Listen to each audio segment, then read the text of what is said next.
আমার চ্যানেলে তোমাদের সকলকে স্বাগত। আজ আমরা ক্লাস 6 এর রায়ান মার্টিন প্রশ্নবিচিত্রা থেকে ভূগোলের তৃতীয় পর্যায়ক্রমিক মূল্যায়নের তৃতীয় স্কুল সলভ করব।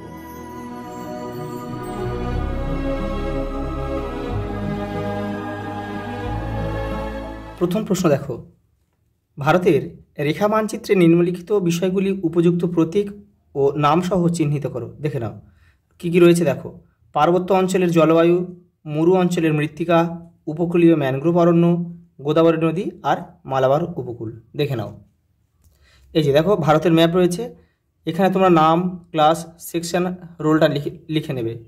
দেখো প্রথমে কি বলেছে, দেখো পার্বত্য জলবায়ু। এই যে আমি কিন্তু পেন দিয়ে করছি, কিন্তু তোমরা পেন্সিল দিয়ে করবে। ভিডিওটা সুবিধার জন্য কিন্তু আমি পেন দিয়ে করছি, যাতে তোমরা সহজে ভালোভাবে বুঝতে পারো। দেখো এটা হচ্ছে লাদাখ, জম্মু কাশ্মীরে হচ্ছে আমাদের পার্বত্য জলবায়ু দেখা যায়, এই যে করে দিলাম। দেখো মরুমাটি আমাদের কোথায় দেখা যায়, রাজস্থান, ভারতের পশ্চিম দিকে অবস্থিত একদম, এই যে এখানে মরুমাটি। দেখো তারপরে আছে কি, উপকূলীয় ম্যানগ্রোভ অরণ্য, যেটা পশ্চিমবঙ্গ বাংলাদেশের উপকূলে দেখা যায়, এখানে আঁকতে হবে এটা। দেখো গোদাবরী নদী, দেখো এই যে তীর চিহ্ন দিতে হবে কিন্তু নদীতে, নদী কোন দিক থেকে কোন দিকে প্রবাহিত হয়েছে সেটা দেখাতে হবে। দেখো এই গোদাবরী নদীকে কিন্তু দক্ষিণ ভারতের গঙ্গা বলা হয়। পরেরটা দেখো, এই চারটা দেখো দাগ নাম্বার দিয়েছি। দেখো মালাবার উপকূল, এই যে এই কেরলের সাইডে অবস্থিত, আরব সাগর রয়েছে দেখি। পরের প্রশ্ন দেখো, নিরক্ষরেখার দক্ষিণে 23.5 ডিগ্রি দক্ষিণ অক্ষরেখার অপর নাম কি? মকর ক্রান্তি রেখা। পরেরটা দেখো, কত সালে, এটা হবে 1884 খ্রিস্টাব্দে আন্তর্জাতিক আলোচনা সভায় স্থির হয় লন্ডনের গ্রিনিচের উপর দিয়ে চলে যাওয়া দ্রাঘিমা রেখাই হবে মূলমধ্যরেখা। পরেরটা দেখো, পৃথিবীর আবর্তনের গতিবেগ সবচেয়ে বেশি হয় কোথায়? নিরক্ষরেখায়। দেখো সূর্যাস্তের ঠিক পরের সময়কে বলা হয়, দেখো গোধূলি। বায়ুর চাপ মাপার যন্ত্রের নাম কি? দেখো 14 ব্যারোমিটার। দেখো বাত পতাকার সাহায্যে কী করা হয়? বায়ুর দিক পরিবর্তন নির্ণয় করা হয়। হাইগ্রোমিটার বায়ুর আর্দ্রতা, আর অ্যানোমিটার বায়ুর গতিবেগ। পরের প্রশ্ন দেখো, কোন স্থানের 30 থেকে 35 বছরের আবহাওয়ার গড় অবস্থা হলো ওই অঞ্চলের জলবায়ু। পরেরটা দেখো, ধরিত্রী দিবস হচ্ছে 22শে এপ্রিল, এই যে 22শে এপ্রিল ধরিত্রী দিবস বা আর্থ ডে। দেখো পরেরটা দেখো, জাপানের ফুকুশিমায় পারমাণবিক শক্তি কেন্দ্রে বিস্ফোরণ ঘটেছিল 2011 সালে। এই যে কোনটি শব্দ দূষণ কমাতে সহায়ক নয়? দেখো বাজার। দেখো গাছপালা, শব্দরোধক দেয়াল, সাইলেন্সার, এগুলো কি করে? শব্দ দূষণ কিন্তু কমায়। পরেরটা দেখো, কারাকোরাম হলো পর্বত শ্রেণী একটা, যেটা আমাদের লাদাখে অবস্থিত, ভারতবর্ষের একদম উত্তরে। পদ্মা ও যমুনার মিলিত প্রবাহের নাম হচ্ছে মেঘনা নদী, যেটা কিন্তু বঙ্গোপসাগরে গিয়ে পড়েছে বাংলাদেশের মধ্যে দিয়ে। বানিহাল একটি গিরিপথ। পরেরটা, দাক্ষিণাত্য মালভূমির উচ্চতম শৃঙ্গের নাম হচ্ছে আনাইমুদি, আনাইমালাই পাহাড়ের আনাইমুদি। মিলেট হলো এক ধরনের খাদ্যশস্য। দেখো কৃষিকার্যের বলছে, দেখো একটা 4টে অপশান দিয়েছে, দিয়ে বলছে কৃষিকার্যের অপরিহার্য উপাদান। দেখো কৃষিকার্যের অপরিহার্য উপাদান, দেখো মাটি লাগবে, সার লাগবে। এই স্বাভাবিক, এটা হচ্ছে প্রশ্নটা ভুল আছে, এটা হবে কৃষিকার্যের অপরিহার্য উপাদান নয় হবে এটা, আর উত্তর হবে স্বাভাবিক উদ্ভিদ। আর বাদবাকি যেগুলো আছে, দেখো জলসেচ কৃষিকার্যের অপরিহার্য উপাদান, সার কৃষিকার্যের অপরিহার্য উপাদান, মাটি কৃষিকার্যের অপরিহার্য উপাদান।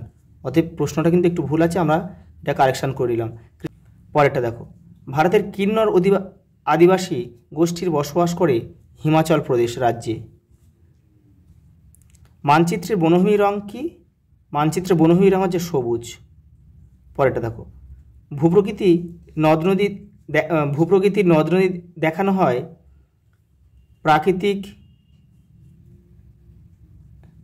প্রাকৃতিক মানচিত্রে। দেখো ল্যাটেরাইট মাটির ফসল হচ্ছে চীনাবাদাম।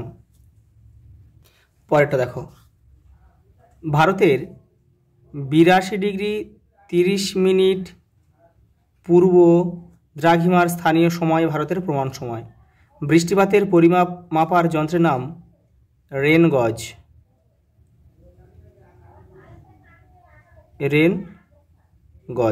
পরেরটা দেখো, মালবার উপকূলের উপহ্রদগুলিকে কয়াল বলে। একটা স্তম্ভ দিয়েছে, দেখো নীলগিরি হবে টোডা, টোডা উপজাতির বাস হচ্ছে নীলগিরি পার্বত্য অঞ্চল। কাজিরাঙা একটা জাতীয় উদ্যান যেটা আসামে অবস্থিত। দেখো এখানে আমরা 2 লিখব। আর অ্যাটলাস হচ্ছে মানচিত্র বই। পরেরটা দেখো, শুদ্ধ ও অশুদ্ধ লেখো। আকাশে মেঘের পরিমাপই হলো মেঘাচ্ছন্নতা, শুদ্ধ। ভারত একটি কৃষি প্রধান দেশ, এটাও শুদ্ধ। দেখো পরেরটা কি বলেছে, দেখো সাইরেন শব্দের তীব্রতা 120 ডেসিবেল, এটা কিন্তু অশুদ্ধ। এটা হবে 120 ডেসিবেল হবে না, এটা হবে 130 ডেসিবেল।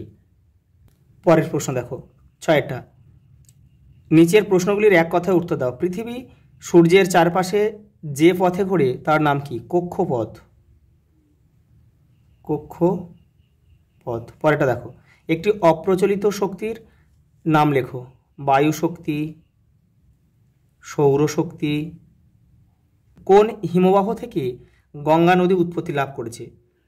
গঙ্গোত্রী। গঙ্গোত্রী হিমবাহের গোমুখ গুহা থেকে গঙ্গা নদী উৎপত্তি লাভ করেছে। পরের প্রশ্ন দেখো, অক্ষরেখা বলতে কি বোঝো? দেখে নাও, এই যে পেজগুলো দেওয়া আছে এগুলো কিন্তু সবই তোমাদের পাঠ্য বইয়ের পেজ দেওয়া আছে। এই যে দেখো, নিরক্ষরেখার সমান্তরালে পূর্ব পশ্চিমে অঙ্কিত কাল্পনিক রেখাগুলি হলো অক্ষরেখা। পরেরটা দেখো, শব্দ দূষণের ফলে সৃষ্ট 4টি রোগের নাম লেখো। দেখো এই দেখো, রক্তচাপ, উচ্চ রক্তচাপ, অনিদ্রা, হৃৎপিণ্ডের রোগ, চোখের রোগ, পেশির উত্তেজনা, স্নায়ু দুর্বলতা, হজমের সমস্যা, পাকস্থলী রোগ হতে পারে। দেখো পরের প্রশ্ন দেখো, গিরিপথ বলতে কি বোঝো? দেখে নাও, এই যে দেখো, দুটো পর্বতের মাঝের সংকীর্ণ প্রাকৃতিক পথ হচ্ছে গিরিপথ। উদাহরণ দেখো কয়েকটা রয়েছে এখানে, বানিহাল, জজিলা, নাথুলা। পরের প্রশ্ন দেখো, ভারতের দ্বিতীয় বৃহত্তম আদিবাসী গোষ্ঠীর নাম কি? ভিল। দেখো বর্তমানে এদের প্রধান জীবিকা কি? এদের প্রধান জীবিকা হচ্ছে চাষবাস করা। আর এই ভিলেরা ভারতের কোন কোন রাজ্যে থাকে? দেখো, মধ্যপ্রদেশ, গুজরাট আর রাজস্থান। পরেরটা দেখো, দ্রাঘিমারেখার বৈশিষ্ট্যগুলি লেখো। দেখো এটা তোমাদের বইয়ে ভালো করে নেই, তাই জন্য আমি কিন্তু অন্য একটা বই থেকে তোমাদের করে দিলাম। দেখো তোমরা এখান থেকে লিখে নেবে, কিন্তু তোমরা এখান থেকে এটা যে লিখে এখানে 1 2 3 4 5 এখান থেকে তোমরা 4টে লিখে নিও। এটা কিন্তু ক্লাস 7-এর বই।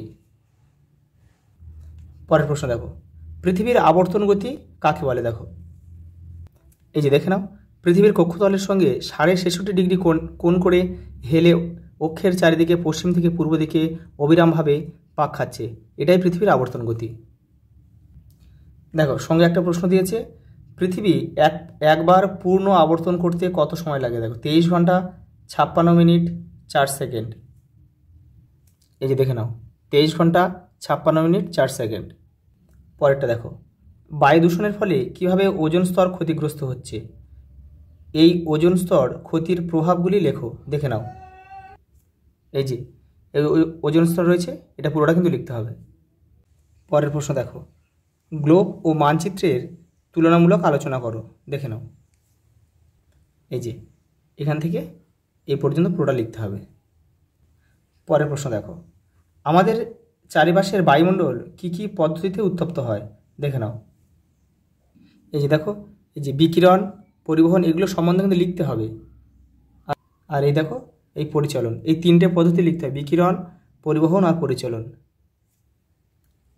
পরের প্রশ্ন দেখো, অরণ্য আমাদের বন্ধু এই বক্তব্যের সপক্ষে তোমার মতামত দাও। দেখো এই যে উত্তরটা দেখে নাও, এই যে অরণ্য আমাদের বন্ধু, এইগুলো কিন্তু সবই লিখতে হবে। দেখো লাস্ট প্রশ্ন দেখো, গম চাষের জন্য কী ধরনের জলবায়ু ও মৃত্তিকার প্রয়োজন হয় তা লেখো। 4টি গম উৎপাদক রাজ্যের নাম লেখো। দেখে নাও, তোমাদের টেক্সটের 95 নম্বর পেজে উত্তরটা রয়েছে। এই যে দেখে নাও, এই যে কৃষিজ ফসল, এই যে গম, এই হচ্ছে উষ্ণতা, এই বৃষ্টিপাত, এই মাটি, আর এই কয়েকটা রাজ্যের নাম দেখে নাও, উত্তরপ্রদেশ, হরিয়ানা, বিহার, পাঞ্জাব, উড়িষ্যা, রাজস্থান, মহারাষ্ট্র, জম্মু ও কাশ্মীর। আজ এই পর্যন্ত, দেখা হবে পরের ভিডিওতে।